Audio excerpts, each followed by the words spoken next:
Hello and thank you for joining us on the Monday edition of Journalist Hangout. I'm Ayodele Uzubakun. Humanity is still locked in the battle against the deadly coronavirus pandemic ravaging the world.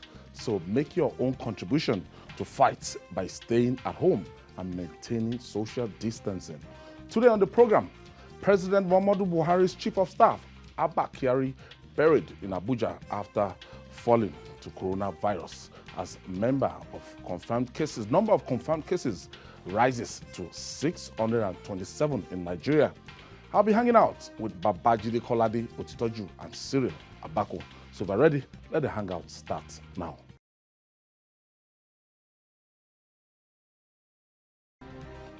The fear of a possible full-blown coronavirus pandemic now stares us in the face in Nigeria, following a spike in the number of confirmed cases on Sunday. The reports of 86 confirmed new cases, the highest figure ever recorded in a single day in the country, jolted us into reality. The death of the Chief of Staff to the President, Abba Kyari, as a result of coronavirus complications also drives home that message: COVID-19 is nearer than we thought. The death of Mamman Kyari, who has since been buried in Abuja, is of significance to the country in many ways as we strive to contain the virus. So, what is the way forward, gentlemen?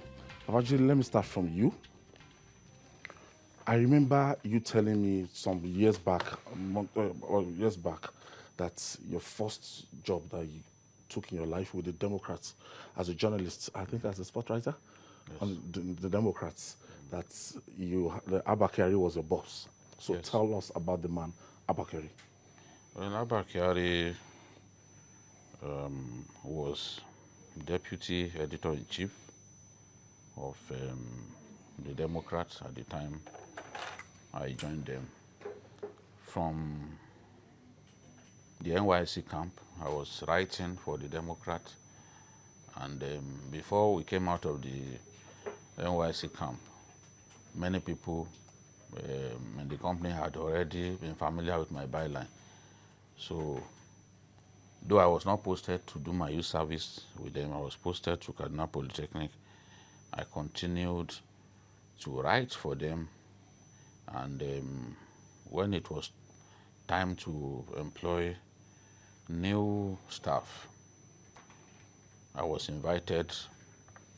As soon as I showed up for the interview, they told me, no, you don't need to do an interview. You are employed immediately. So I didn't have to do an interview. That was how I got the job. He was very hardworking. You will see him prancing. We had that long corridor, where the deputy editor-in-chief, the accountant and other people, and the MD. The MD at that time was Samuel Funtua. Yes, he was MD and proprietor of the paper. So he was always in his office working and working. And at that time, the Democrat had some of the best journalists in the country. You won't believe. Samuel Funtua did his best. He got Abdulhamid Babatunde, who was the deputy chairman of the editorial board of New Nigeria. He brought him to the Democrats to help with the production of the paper. We had people like Gabriel Abutu was the news editor. At that time, Gausu Ahmad was the editor weekly, and the editor-in-chief was a man who came from Radio Nigeria. He was the most famous commentator on Radio Nigeria at that time, Abdul Karim al-Bashir. He died, I think, a couple of years ago. So it was a nice time working with him. He was shy, but he was also very firm. That's one thing that I know about him. And he had an excellent team that worked with him. He didn't have to do so much, because with Abdulhamid Babatunde, who was top of his class at NIG, he knew he had a fantastic writer, a fantastic editor, one of the best that I've ever seen. to work with him. So Abdulhamid Babatunde really helped him a lot, because the truth is, I think his best years were outside of journalism, because when he was in, when Alhaji Mamman Daura took him to New Nigerian, he was a reporter there, and then he went abroad, spent many years abroad, and then came back straight, was made editor of the Democrat, and then later deputy editor-in-chief. Cyril, now, he was intensely hated by many people. Is it as a result of his like a transferred hatred of President Buhari? A lot of people see him as a loyalist of President Buhari. He was fiercely loyal. So some people that actually hate President Buhari had to transfer the hatred to Mamman Daura. So some of them, sorry, Abba Kyari, some of them were even rejoicing. No, I would like to, first of all, tag it as the paradox of power. You know, once you are in power, there are certain positions that you find yourself in and you become easy target. The reality is that somebody has to take the fall, somebody has to be a scapegoat. And I think that the position Abba Kyari occupied, as well as his personality, set him up for that sort of image that he unknowingly, or would I say that that he eventually came to have, even if that was not what he would have wished for. Now, if you look at the way things are, it is obvious that there's a vacuum. It is obvious because the qualities that Abba Kyari brought to the table, it will be difficult to find them converging on one person, as it was for the president. You know, his education, his loyalty, which is very important. A chief of staff is the president's chief confidant. In fact, if you look at the way it is done in the United States, the Oval Office, he's the one person who can turn the door to the president's office without he's you know, when they say the buck stops at the president's table, actually the person who holds the buck is the chief of staff. So you would expect naturally that people who are seeking favor, a lot of these things that you see on social media are foot soldiers of people who are also within the corridors of power, but who perhaps don't have as much access, or who feel cheated out, or who feel that, you know, they are not getting what they should get, so they turn around and make him a scapegoat. But, you know, in the end, what do you gain from it? Nigerians hate him, but when you bring matters to the table, when you bring everything up to the table and say, okay, let us clear this cause, they may not have so much to hold him to. The reality was that being the quiet, or guy who used the word shy, being the quiet kind of person he was, he didn't tell his own story. He wasn't one to defend himself, to grant interviews and say what X, Y, Z person has said about me is untrue, or to perhaps even do so through foot soldiers, as some people like to do, to even do so through fifth columnists and third parties. He would never do that. People always, there are two people in Nigerian public life who have had such, they call it dignified quietness or dignified silence.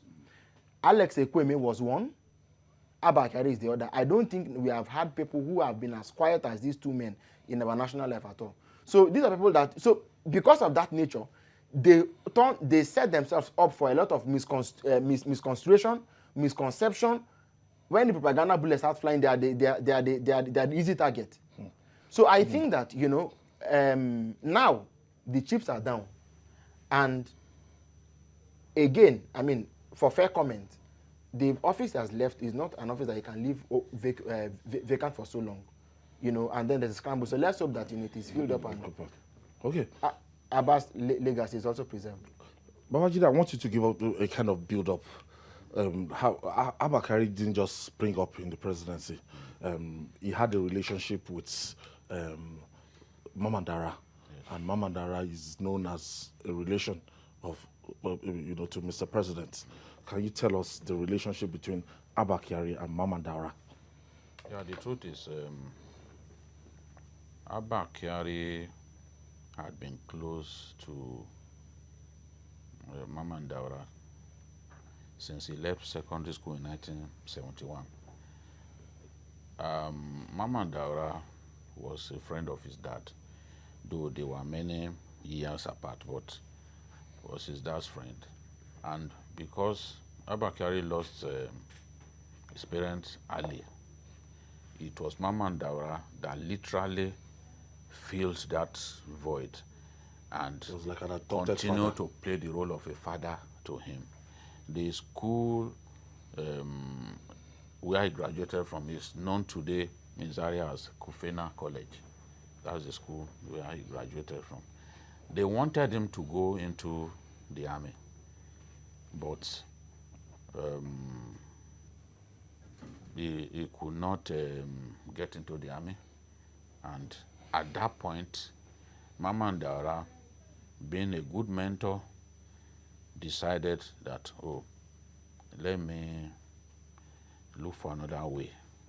And he then introduced him to Alhaji Ibrahim Tahir. Alhaji Ibrahim Tahir, Dr. Ibrahim Tahir was the Second Republic Minister of Internal Affairs and one of the greatest orators to come out of Nigeria. He was more or less like the late Damasan Nkano, Maitama Sule.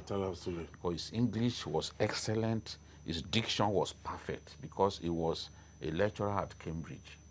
So he was the one that Mamman Daura handed Abba Kyari to, and Abba Kyari got into Cambridge. At that time, many Northerners, many Nigerians saw Dr. Ibrahim Tahir as a kind of alternate ambassador in the UK. So whenever they had problems, he was the person, he was the go-to person. So he was the one who now took up the responsibility of taking care of Abba Kyari when he was in the UK.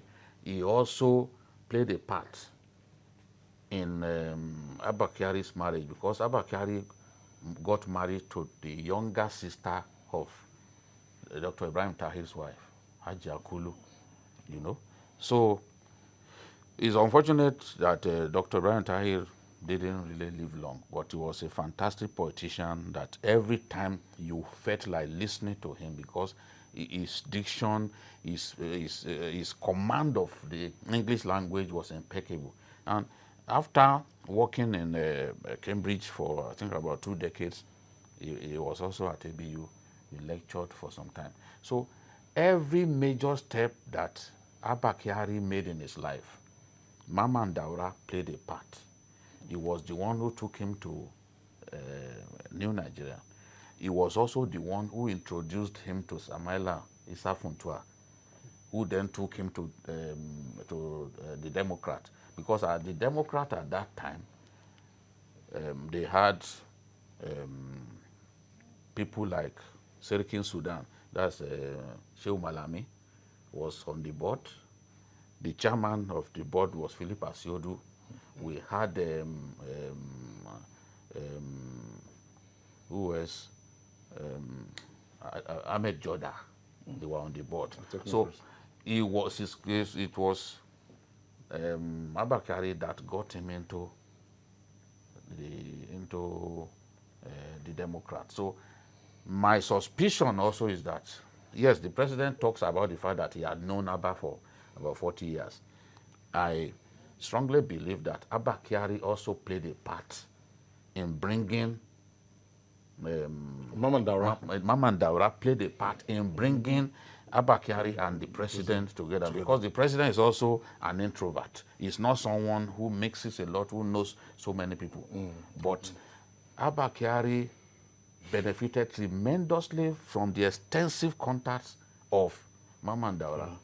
Because Mamman Daura too has been in banking, has been in journalism, has been an industrialist, you know, so he's a man of many almost parts. the same parts. Yes, yes, and that's why when Cyril said it will be difficult to fill that void, it is difficult at this time to find someone that the president can trust sufficiently, like Abba, who also had all the qualities that he had. He went to the best schools in the world, and he had varied experiences. Okay.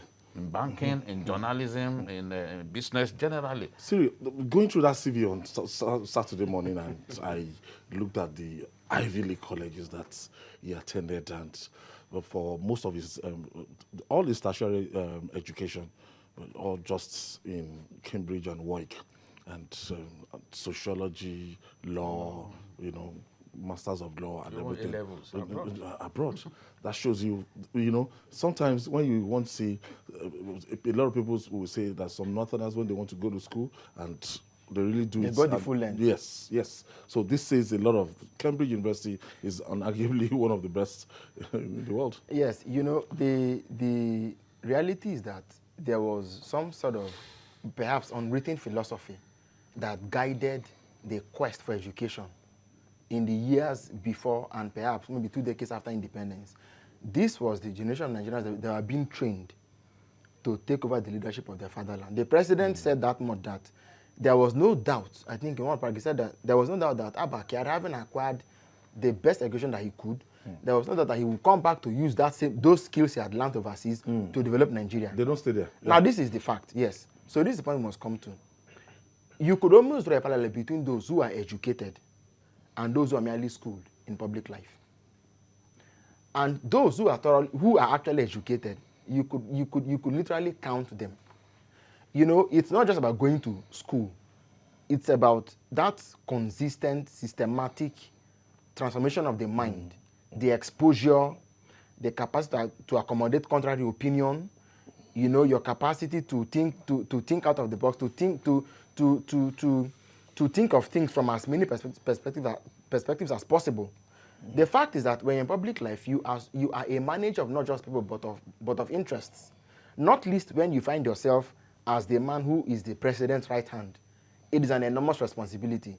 It is not just about perhaps being charismatic or being popular. It is about having knowledge, having solidity, having personality, having character, having the mien that is able to command the sort of honor that can, you know, from what he was even saying earlier, from what Jide was saying earlier, you would find that the president sort of saw a part of himself in the man he had made chief of staff. And so this man, wherever he went, it was as if he had the president's full authority, as it were. And so his person, your utterances, what you do, what you don't do, people will easily see. In fact, look, there is a way you are people use it to read the mood in power. And so this is the kind of thing that we must learn. People who find a way to public and political offices, there is need to distinguish between people who are just there as mere buccaneers and those who are there on the basis of merit. As a matter of fact, people, you know, some people would even say, some people from that section of the country come to power because of quota system. Abba Kyari could stand his own anywhere in the world. He was more than, you know, he was more than deserving to be in that position. He was deeply intellectual. All the people who have written personal tributes to him, from Simon Kolawole to Geoffrey Onyema to the president himself, there's a common thread. Waziri Adio. There's a common thread. There's a very common thread about look, people who have, if you're educated, you're educated. If you're learned, you're learned. I have a very senior friend that if he wants to reward you for anything good you've done, oh God, you don't know this very well. He will go and pack books and give you and say, see the thanks for, you know. He will autograph and give you. The first day I went to his house, we had a long discussion. They said about Yes. Abba Kyari. He won't give you money. He will say, Cyril, thanks for coming. He will pack books and give to you. Simon Kolawole said the same thing. He would, you know. Someone said the highest Abba can give is 50,000. Yeah, you know, books. So that philosopher king, that enlightenment that we all seek, if it is not there at the corners of power, it will be difficult to, you know, to demand it from Nigerians. Okay, Julie, now, why do you think Mr. President would miss him so much? Was he a power-drunk person? How influential was this man? Of course, Abba Kyari was not a saint. No one is a saint. No one is perfect. Mahatma Gandhi said, no man can attain perfection while in the body. So I won't sit here and talk about my former boss like a saint. No, I will not say that. You see, when you have tremendous powers and you derive those powers from the president, there's no way you will not step on toes. There's no way you will not annoy people. There's no way people will not say you are power drunk. Oh, you are shielding the president. But you derived your power from the authority of the president. If the president does not want you to do something, definitely it will be difficult for you to do. It's not the first person that Nigerians will see as all-powerful. Aminu Saleh, when he was secretary to the government of the Federation under Abacha, was extremely powerful. Extremely powerful. In fact, was so powerful that Tempo magazine, then they sent me to Azare to go and do a story about him, to dig into his past and all that. Because all powers were concentrated in him. You know, Abacha too really talked. You know? And he was not the kind of person who would bring people around him, you know, have meetings. So he would rather allow Aminu Saleh to do all this. And people hated him intensely. The same way that Abba Kyari was hated. If as a minister of state or petroleum resources, you couldn't see your president for months. You had a complaint and you were denied a one-on-one with the president. That's what happened to Kachuku? There's no way that they will not blame Abba Kyari. We can't say now whether it was the president who even didn't want to see him. We can't say now. Access. We can't say now whether it was the Abba Kyari just using his powers, the powers that the president. And eventually, Kachuku did not come back as a minister. We knew that it would not come back. We knew. We knew that Adewale would not come back. We knew that the board of the NHIS would be disbanded. You know, so there are many things that happened that people will blame on him. And there were occasions when the president would say, no, Abba, this is not what I want. There were ministers that didn't have his way. Yes, there are ministers that he had disagreements with, that the president would stand by those ministers. And one of them is the Minister of Niger Delta. Akpabio. Yes, Niger Delta Affairs, Akpabio. He had issues with Akpabio. And he went to the UK when the president had that short vacation in the UK, the last one. He went to report Akpabio, and the president said, no, I've come here to rest. Don't bring state matters to me. That was the president's tacit way of showing that he was with Akpabio on that matter. And it was the matter. And he had his way eventually. Yeah, Akpabio had his way. You know, when the president likes you. So this is far from the all-powerful picture. No, there were occasions when he stood by other people when he did not. It's not possible for him to agree with his chief of staff at every point. So there are other cases that we could talk about, but you can't have all those powers and not expect people to say you are power hungry. All right, we'll take this break. When we come back, we'll talk more. It's still Journalist Hangout. Stay with us.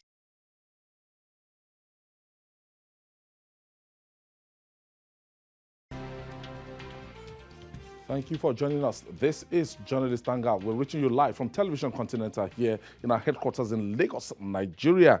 And we're talking about the late Chief of Staff to Mr. President, that's Malam Abba Kyari. And before we went on break, we're talking about the life and time of this Abba Kyari. And Babajide, there are some set of people that some people would label as cabal over time, and some people will just rightly put them in their position. They're friends of Mr. President. They've been people that have been moving with Mr. President for years, from his days in the ANPP, even before ANPP days, from his military career till now. And those guys now are holding strategic informal positions in the country. And a lot of people will say, look, if I were to be the president, I also have guys that are close to me, and I also have that kind of setup. This is not peculiar to President Muhammadu Buhari. No, the kitchen cabinet. Yes, the kitchen cabinet. So I want you to just give us an insight to Who and who we have in that kitchen cabinet?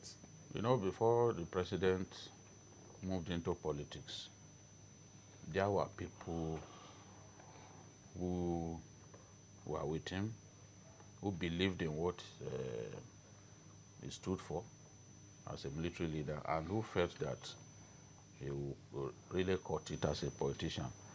These were the people who formed what came to be known as the Buhari organization, TBO. And the TBO continued to work strong. Even whenever Buhari failed to win an election, they remained together. They continued to work for the success of his political career. Adamu, the current Minister of Education, is one of them. Adamu. You are not mentioning in terms of hierarchy, just randomly. If I want to mention, talk about hierarchy, there is no one as influential as Mamman Daura around the president. The president's uncle. Yes, there's no one, because they've been together since they were kids. You know, no one has been able to split them up. So Mamman Daura sits at the apex of what you people call, because I'm not joining you in calling them the cabal, but the kitchen cabinet. The kitchen cabinet of the president. Every president has a kitchen cabinet. Here we call them the president, the cabal. Then of course we have Adamu that I talked about later. He's been close to the president since the president's days in the PTF in 1995. We have Samuela Issa Funtua, a journalist, publisher. A publisher, not necessarily a journalist, a publisher of the Democrats and former chairman of Newspaper Proprietors Association of Nigeria. We have Mahmoud Tukur, younger brother of Bamanga Tukur. He was the Minister for Commerce during the during the Buhari regime. He's light-skinned. You see him. His skin is so peculiar. You know, he's always been with Buhari. Remains loyal to him. There is Baba Gana Kingibe. Now, Baba Gana Kingibe was not really a Buhari friend, but he got into the kitchen cabinet because of his closeness to Abba Kyari. Abba Kyari is his a good friend. Okay. Yes, they're both from Borno State. While Kingibe is from Borno North, he is from Abba Kyari was from Borno Central. So, but he got into that mix through Abba Kyari. Then we have Yao Darazo. Yao Darazo is also very close to the president. There are different layers. You will find someone like the current Minister of Humanitarian Affairs. She's been a loyalist of the president for many years, but she's not at this elevated level of cabal, what people would call cabal. But all the same, the president respects them a lot, and he holds their opinions strongly, and they help him in running the administration. No doubt about it. Cyril, now when you look at the president's men and you look at that same kitchen cabinet, and a lot of people in Nigeria, because of what has happened in the past administration, they tend to view the kitchen cabinet in bad light. That whatever the president is doing or whatever this administration has refused to achieve, that it's as a result of the bad advice from this kitchen cabinet. No, you know what happens is that the moment you informalize something, the moment you take it outside of the confines of law, as it were, it becomes anybody's game. And that's what happens. So if someone, for instance, wrote something scathing about them, how do you put a face to a defense? It becomes a problem. Rumors will fly, blackmail will fly, propaganda will fly. What do they call it now? Mudslinging, all sorts of things. When they fly, and because the public, you see, the public understands the language of these people. They are there, they're around. Maybe some of them nominated ministers, some of them nominated the official figures in government. So the public will naturally have that resentment and cynicism against these people. It doesn't have to be Buhari's government. Every government has had that problem. In fact, calling them the uncharitable name of cabal. I remember that I read this book by Sheikh Adeni after Yar'Adua died. Yeah. And Adeni was quoting, what was his name? Nasir El-Rufai. You remember now? There was actually nothing like a cabal. That it's something that It was planted. It was planted, and Nigeria was actually. So how do you deal with that? This is what happens when you have this sort of group, in any power circle. It takes a lot more for them not to become punching bags for the administration. But the fact is that in the end, I think that perhaps the social contract between the government and the governed, it boils down to how well and how much the goods are being delivered. If they are being delivered in a way and manner that the public feels okay with it, the reality is that the feedback will also be fine. But perhaps, you see, like I said, perception is a different ballgame entirely. And they will tell you that perception is always reality. Perception is the reality that people see. So when you have a group like this, they are not backed by law, but they are there. You can be sure that anybody can say anything and get away with it. You can't put a face to a defense because it's not a formal organization. Okay, in an attempt to now bring it clearer to Nigerians, Babajide, who is the man Mamman Daura? Mamman Daura is a man of many parts. He actually made his name at New Nigerian newspapers. He was their MD, and there was a famous column in those days when we were growing up, in the 70s. It was called Candido on Wednesday.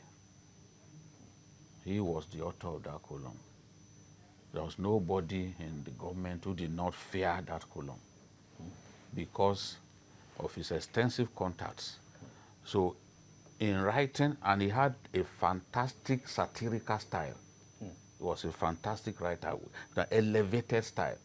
So once he wrote something, you will see the privileged insights that you will bring into that write-up. So everybody began to fear Candido. They called it Candido, the man behind the mask. That was what that column was called. And Mamman Daura was the one writing that column at that time. He won't put his name, So that style, the satirical, hard-hitting style, was what endeared that column to many Nigerians, whether you were in the South or in the North, because it will provide some insight that the ordinary journalists had no access to. Now, you look at that, somebody of immense and extensive contact, he will always get information. And later on, he became MD.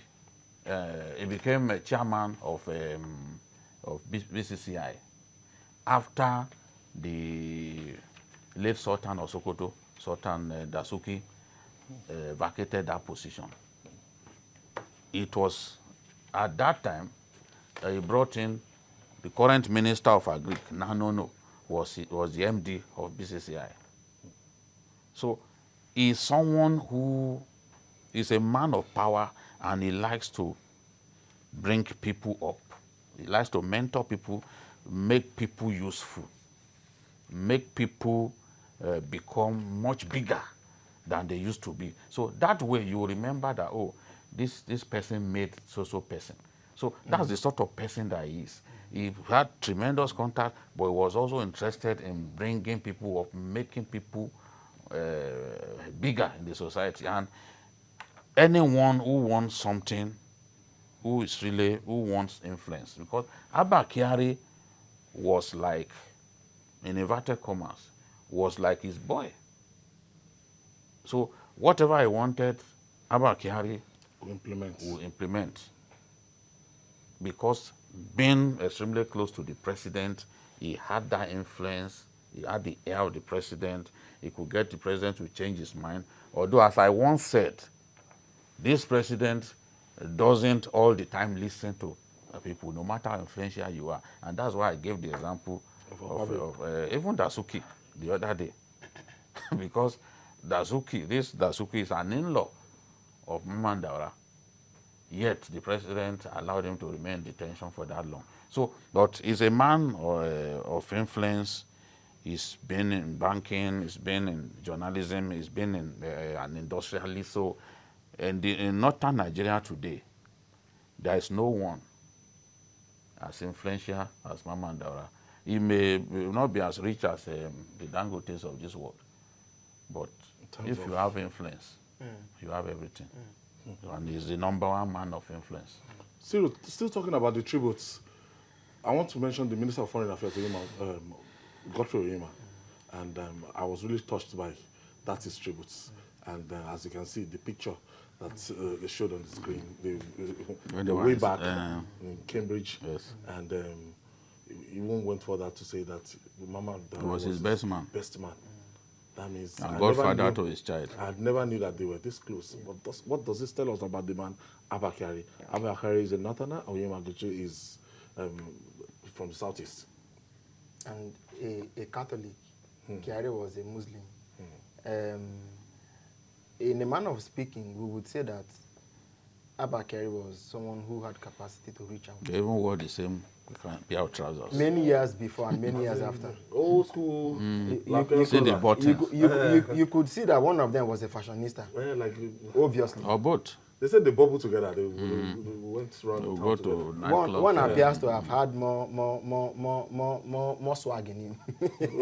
But you see, okay, the one who opened his legs. But on the contrary, that one across his legs. the other one. But you see, the fact is this, Ayo.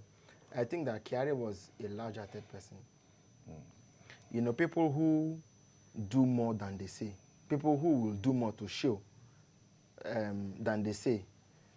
You know, so he was quiet, he was self-effacing, but at the same time, if you went close to him, perhaps you would realize his kept this friendship. Yes, his true personality. Many years. Yes, his true personality. In fact, if you read critically, those who have written close tributes, it appeared that he was even the one who sort of had capacity to keep the friendships more than even they would do. So, you know, I mean, So they was always coming to his house in the UK after they came back to Nigeria. Most of the northern politicians who have made remarkable strides in the country have been people who have kept long friendships with Southerners. If you watch and if you observe, they've not been vast network. Yes, they've not been blinded. Yes, they've not been blinded by bigotry. They are open-minded. Yeah, not they like easy today. Growing. Yes, this is now we see this is a Muslim, this is a Christian. They have vast from the east, contact from and the so north. on. So this is the reality. If we want to be Nigerians, let us learn from the right examples and let us be Nigerians indeed, and not Nigerians who are limited by some myopic and self-serving interests. Let us be true Nigerians. What separates me from you? Basically, the fact is that, of course, I have a language, I have a place I come from. I don't bear a Yoruba name, for instance, but I'm a Nigerian.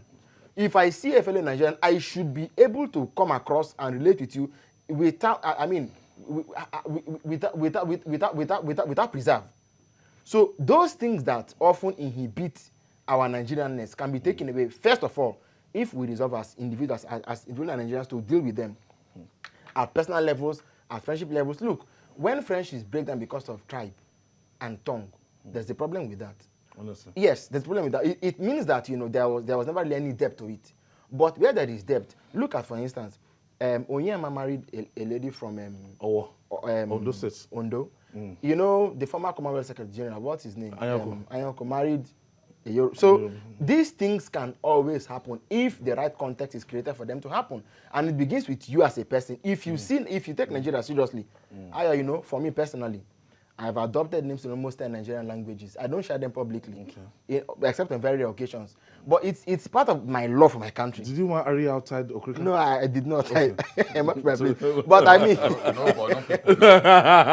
No people are saying, Jide, how come you know so much about our state? Okay. We want to give you a Shua, they want to give you a woman from our place. And Mrs. I then said, Otitoju Shua, will be... I said, these Shua women, they are one of the most beautiful in the country.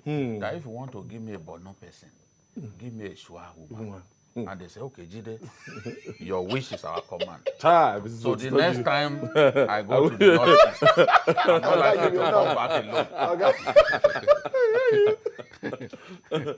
Now, let's go to this COVID-19, and out of 86 new cases, Lagos has become the headquarters of coronavirus.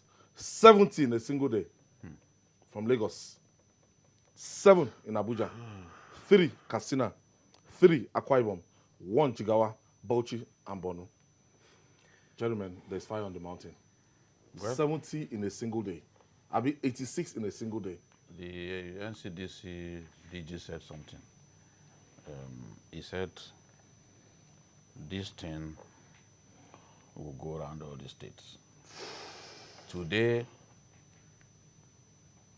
it's been reported that coronavirus has entered Borno State. A retired nurse fell sick. They were treating him for maybe malaria. They were treating him for whatever. But the manner of his death became suspicious. People were all around him when they were treating him. Yes, so many people. The manner of his death became suspicious, so they decided to do a test. And that test yielded positive coronavirus. So he's in Borno State now. All of the people who literally encircled him, the medical staff at his hospital bed, family, friends, family members who kept vigil by his bedside, many of those hospital staff now have to be quarantined because we have seen from the South Korean experience that one person, South Korea, Malaysia, can infect an entire village, an entire community. You know, so this is the thing. We are grateful to the decontamination unit of FCT and the NCDC Abuja office for what they did after the burial of Abba Kyari. When one of the people involved in the burial removed his PPE. He removed his PPE and just left it there. And somebody later on, recording. He came out of his car and put it in a bag and left it there. Now, thank God for the road safety guys, because they were the ones recording him, and they blocked him. They made sure that he couldn't leave the area. Really? Yes, he was apprehended? Yes, good. Of course, he's in isolation now. So they blocked him and then notified the people concerned. Thank God for them. Wickedness. The impact, because we would have been saying, no, Abuja, brace up for impact. Because those who are in the habit of picking anything pickable would just have picked it with their bare hands. I'm telling you. Because even he himself was even using his bare hands to remove his PPE. It's called personal protective equipment, because whatever touches it does not touch your body. That's what it's meant for. And then the guy behaved in that manner, in a manner that you will ask yourself, was he trained at all? But we need to thank God and thank those guys for the professional manner, because they went around the whole cemetery area. Even those guards that people left, the masks that people left at the scene, they removed everything and destroyed everything. So the cemetery was fumigated. Yeah, we fumigated the entire area. So we thank God for that. As for Lagos, Lagos now has test centers in 20 local governments. Yeah. So it means that 1,000 capacity. We now have capacity to test more people. The more people we're able to test, the more people will discover are carrying this virus. So that could be responsible for the spike. But even then, it's something to worry about that at this stage we have all of this. Cyril, now if look at, we have a total of 627, and at the rate this thing is going, we are just 3 weeks to the lockdown in Lagos State. By this time next week, we'll know the way forward. Now, there's a catch-22 situation here. People are becoming agitated, as in they want to start their work, they want to start their livelihood, people are getting hungry, and people are defiling the lockdown order, and people are taking to the streets, and robbery is on the increase, whether we like it or not. Guys are robbing. And the United Nations said, look, you will be eroding the gains you've made in the past. By the time you relapse the lockdown, and we've not flattened the curve. The first thing I would say, that let's plead to one another. Let's plead ourselves. Let's plead to Nigerians to say, as the Bible says, as much as lieth within you, as much as you can do, as much as is within your power, as much as you can contain, as much as you can bear, as much as you can personally, stay home. Maintain physical distancing if you must. Be in any place. All the guidelines that have been given, don't breach them. The reality is that when we defy this, when we breach the protocol, whatever it is, and God forbid, we became patients or became victims, that's what nobody wants to see. The protocols are there to protect you personally. That's the first thing that it is there to do. The government might not have the capacity. You know, there is no trying to say it any other way. If this lockdown is extended till beyond the second tranche, as I see it, like it is almost clear now that it will be. Let us begin to plan to bear with it as the new normal. For in the meantime, there is nothing we can do about it, Ayo. God forbid, if what's happening even in Ecuador happened here, you know, because culturally, we are a people that love to reach out. As it is at the moment, the lockdown appears to have broken down. If you look at the way people are even behaving on the streets, the enforcement is nothing. It's not, and the roads are filled with cars. You know, so the lockdown. Maybe because we are still feeling that coronavirus is a ruse, and that it is the sickness of the rich. If anything, we should note by now that the disease is real and the people are dying. We must look, the fact that they are testing people. Okay, so this is the reality. They are testing people who have contracted the virus or who have become infected. You can choose not to be infected by doing what you ought to do and not be infected. Okay. So what can you do not to be infected? That's the question. Jide, reaching the home stretch now. Now, looking at it, there's a catch-22 situation. The economy is in, maybe this is fake news. In dire straits. In dire straits. Somebody was telling me that a barrel of oil is now $10, but I just don't want, I want to do my you don't want to believe independent findings before I come on air. But then, what we are faced with now, Lagos State government will be faced with something like this next week.